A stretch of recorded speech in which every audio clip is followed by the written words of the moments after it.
Consonants naman, meron tayong, okay, ano pa ba?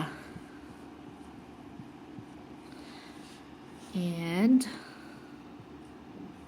at, yun, sang. Okay. So, ito yung double consonants natin. Ito, ang tunog niya ay, usually pag nakita niyo yung SS, yung tunog niya is sa, S, like S, pero may force, like sa.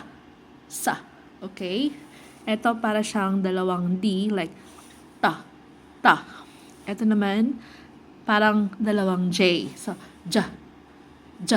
Okay? At ito ay pa. Meron siyang, ang tunog niya parang doble or may force. So, sulat natin kasama yung katinig. Sa. Ta. Ja. At ang huli ay pa. Okay? Masyadong, ako nung una nahihirapan ako sa tunog na to kasi medyo soft-spoken ako. So, laging pinapaulit, nung nag-aaral ako ng Korean dito, laging pinapaulit ng teacher ko. So, saan ginagamit to? Halimbawa, ito, yung ja, lagi siya nakikita sa jajangmyeon. Okay, jajangmyeon. Ito, yung pang.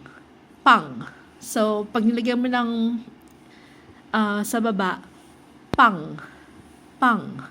So, eto naman,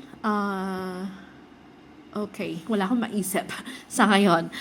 Pero, ito yung pinakahuling consonant sa pag-aaralan natin.